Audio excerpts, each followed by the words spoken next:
মধু ছিল একটা ভাতের হোটেল। সকালে খাবার শেষ হয়ে যাওয়ায় সে বাড়িতে খাবারের খোঁজ করতে চায়। রোজ সকালে আর এই হোটেলের রান্না ভালো লাগে না। কি গো, কোথায় গেলে? রান্না হতে আর কতক্ষণ লাগবে? এই দুটো হাত দিয়ে আর কত কাজ সামলাবো? আমি কি মেশিন নাকি? তুমি মেশিন না সেটা বুঝলাম, কিন্তু সকাল থেকে কেবল কাস্টমারের মুখ দেখছি। আমাদের পাশের দোকানের প্রায় অর্ধেক খাবার শেষ হয়ে গেল, আর আমাদের এখনো চালই ফুটেনি ঠিক মতো। তুমি কেন এত টেনশন করছো বলো তো? চুলার আগুনটা আজ বড্ড কম। কি করি বলো? সকাল থেকে আমি সব একাই সামলাচ্ছি। একটু তো ধৈর্য ধরো, সব ঠিক হয়ে যাবে। ধৈর্য ধরলে তো আর পেট চলবে না রাধা। ব্যবসা তো আমাদের দুজনের, শুধু আমার নয়। কাস্টমাররা ফিরে যাচ্ছে, একটু তো খেয়াল করো। তোমার উপর ভরসা করে আছি, একটু তাড়াতাড়ি করো। তোমার কি মাথা খারাপ হয়ে গেল? আমি কি ইচ্ছা করে দেরি করছি? রান্না তো আর ম্যাজিক নয় যে মুহূর্তে শেষ হয়ে যাবে। সকাল থেকে খেয়াল করছো আমি কতটা খাচ্ছি? তুমি তো কেবল বকেই যাচ্ছ। একটু সাহায্য করবে? আরে বাবা, রাগ করো না সোনা। আমি তো শুধু ভাবছিলাম, যদি আজকে লাভ না হয় তাহলে কালকে কি হবে বলো তো?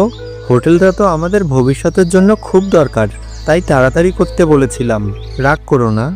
আমিও তো বুঝি ব্যবসাটা তো আমাদের দুজনের, কিন্তু আমাকেও তো একটু বোঝার চেষ্টা করো। মাথার উপর এত কাজের চাপ, তার উপর তোমার কথা। আমি কি আর ইচ্ছাকৃতভাবে দেরি করি? ঠিক আছে, বুঝতে পারছি, কিন্তু আমার মনটা আজকে ভালো নেই। পাশের হোটেলের মালিক হাসাহাসি করছে, সেটা দেখেছি। প্রতিদিন বলে তোমাদের রান্না এত দেরিতে হয় কেন। আমি কি বলতে পারি বলো তো? ওদের কথা শুনে আর নিজের মাথা খারাপ করো না। ওরা তো শুধু সুযোগ খোঁজে আমাদের নিয়ে মজা করার। তুমি বরং বাইরে গিয়ে বসো, আমি সবটা সামলে নেব। আগেও তো আমি সবটা সামলেছি, জানো নাকি? হ্যাঁ জানি, কিন্তু আজ কেন জানি ভয় হচ্ছে। হাতে তো বেশি টাকা নেই। যদি আজ লাভ না হয় তাহলে কালকে কি হবে, এসব ভেবেই আমার ঘুম হয় না। ওসব ভেবো না, সব ঠিক হয়ে যাবে। আমি আর একটু পরে ভাত নামিয়ে ফেলছি। আজকে দেখবে রান্না আরো বেশি ভালো হবে। তোমার মন ভালো করার জন্য আরো কিছু রান্না করব। তুমি পাশে থাকলে সবকিছু ঠিক হয়ে যাবে রাধা। আমি বাইরে গিয়ে দেখি কিছু কাস্টমার হয়তো এসে গেছে। তুমি তোমার মতো কাজ করো, কোনো চিন্তা করো না। আমি আজ তোমার পাশে থাকবো। কিরে শফিক, কি খবর? অনেকদিন পর আমার দোকানে, কেমন আছিস বল? হ্যাঁ মধু, আমি তোর হোটেলটা চিনি। আগেও অনেকবার এসেছি, কিন্তু দেখা হয়নি। আজ ভাবলাম দেখা করে যাই, তাই এলাম। তোর হোটেলের রান্নাটা এখনো কি আগের মতোই আছে? আরে বলিস কি, তুই খেয়েছিস? আমি তো জানি না তুই কখন এসেছিলি।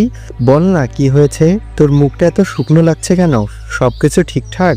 কোনো ঝামেলা নেই তো? আর বলিস না মধু, সব কিছু গোলমাল।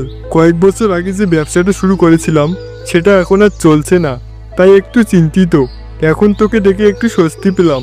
ও, চিন্তা করিস না, আমারও একই অবস্থা। সারাদিন শুধু কাস্টমারের মুখের দিকে তাকিয়ে থাকি, আর আমার স্ত্রী রাধা ও সবটা সামলায়। আমারও চলছে কোনো রকমের দিনকাল। ছোট্ট একটা চাকরি করতেছি, ওই দিয়ে চলে যাচ্ছে। যাক, এতদিন পর তোর সাথে দেখা হয়ে অনেক ভালো লাগলো। তোকে দেখে আমার পুরনো দিনগুলোর কথা মনে পড়ে যাচ্ছে। তোকে দেখে পুরনো স্মৃতিগুলো মনে পড়ে গেল। কতই না দুজনে মজা করেছিলাম কলেজ লাইফে।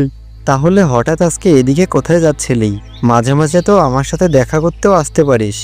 এইদিকে সামনে যে ছোট স্কুলটা আছে, ওখানে আমার ছোট ছেলেকে ভর্তি করে দিছি। ওকে আনতে যাচ্ছি আর কি।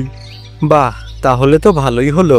এখন থেকে মাঝে মাঝে তোর সাথে দেখা হবে, সেই সাথে আমার প্রাণপ্রিয় বন্ধুর সাথেও মাঝে মাঝে কথা বলা যাবে। এটা তো অনেক ভালো হলো রে। হ্যাঁ বন্ধু, সেটাই ভালো হলো। এখন থেকে মন খারাপ হলে তোর সাথে গল্প করতে আসবো। হ্যাঁ, সেটাই করিস।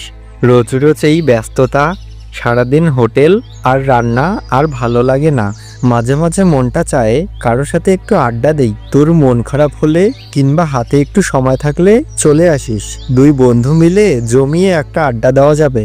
সেই সাথে আমার হোটেলে সিঙ্গারা আর সামোসা তো আছেই। হ্যাঁ বন্ধু, ভালোই হলো। এখন থেকে সময় পেলে তোর সাথে গল্প করতে আসবো।